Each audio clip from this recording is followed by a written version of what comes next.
snow and ice control is one of the village's core services, and it's essential. Provides safe and continuous vehicular and pedestrian movement throughout the village during the winter season.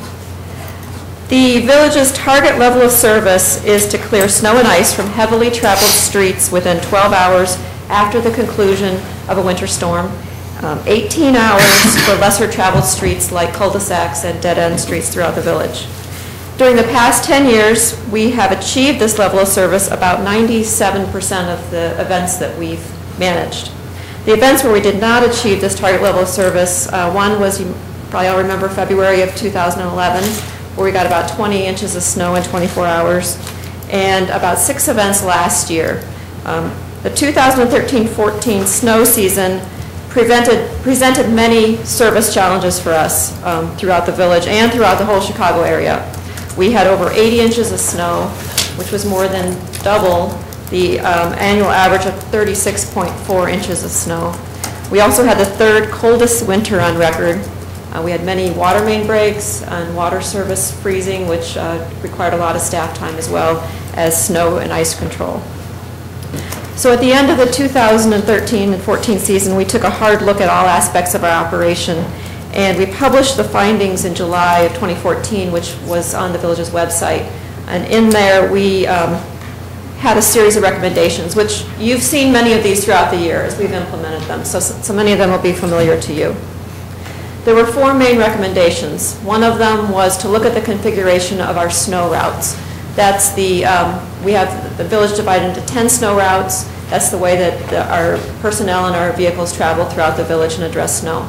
The second one was to increase the number of drivers available during different size events. The third was to increase the number of snow vehicles that are responsive to snow events. And the third was to improve our reliability for our salt supply.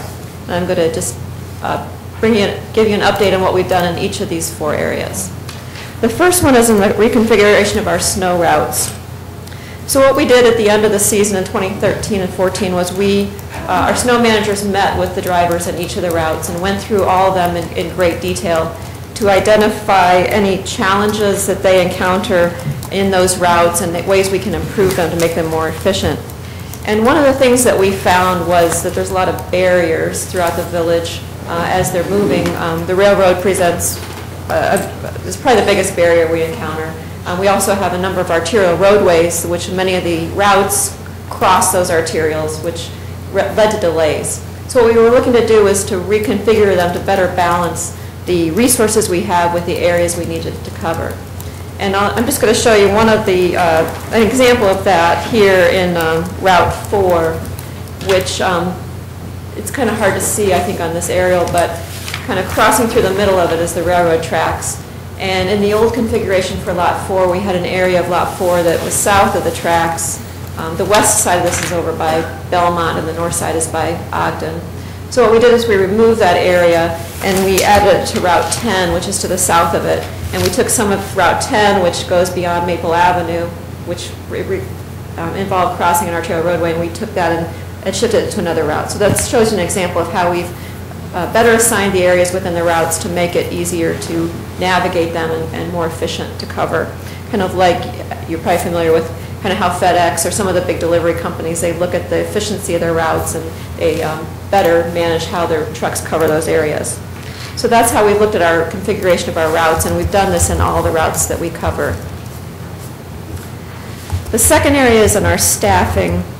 And when we reviewed our winter operations, we identified the need to increase the reserve capacity that we have for our staff. We have 36 employees who cover 2 12-hour shifts for snow, as well as manage our water system throughout the winter.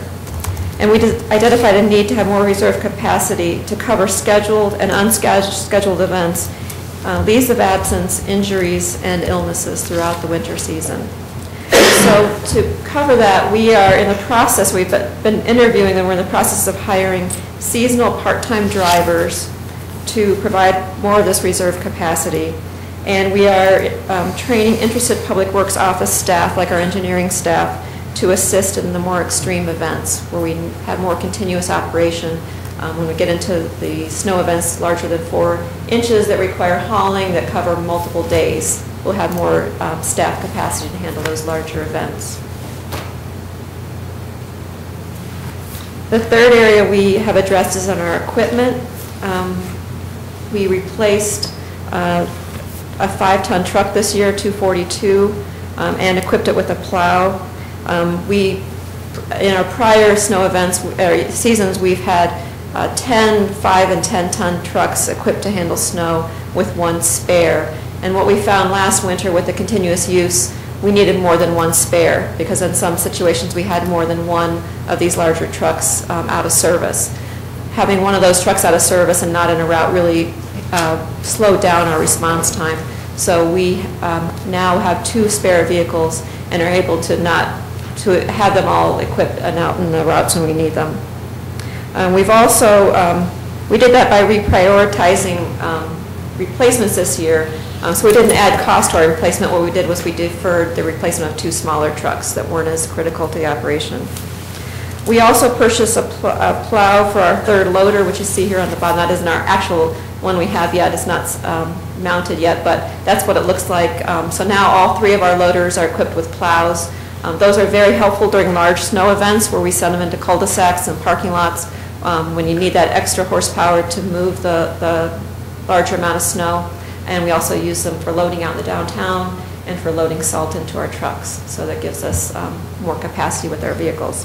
Lastly, we purchased a small gator that will be used by our building operations crew to help keep our downtown village facilities clear and open for our residents and for people doing business at the village. So our 4th area I wanted to talk briefly about is our salt supply reliability. And through the years, historically, we've been purchasing salt through a joint purchase agreement with the state of Illinois. We had a salt dome that had a 2,500-ton capacity, and we found last year that that wasn't sufficient.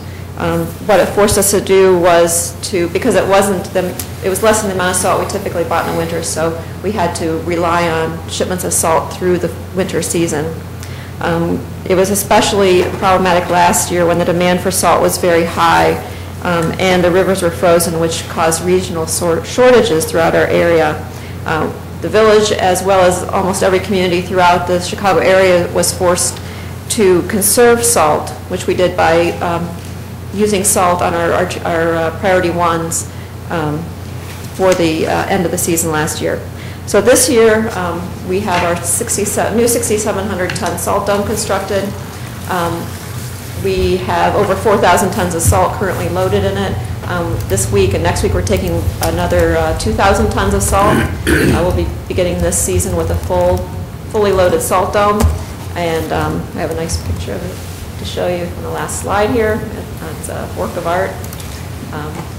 We will not have to rely on any salt shipments through the winter. We'll be able to start our seasons fully loaded and ready for more salt than we should need in any winter season.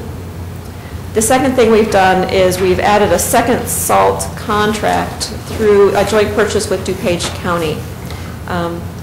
This was something that many communities requested to be entered into the county's contract this year, so we'll be joining about a dozen other DuPage communities in doing this. This allows us to get salt from 2 different sources. In one case, our Cargill supplier gets salt from the Mississippi River. Morton gets it through the Great Lakes, so that provides a nice reliability factor there. Each one has different amounts of salt on hand at any given time. And as we're fortunate enough that our contract this year was renewed with the state, so our $58.12 is kind of a bargain compared to what a lot of communities are paying this year. But we do expect that to go up in future years. So the 2 contracts gives us some flexibility in looking at prices and in availability of salt. So with that, I covered most of the 4 recommendations, and I'd be happy to answer any recommendations.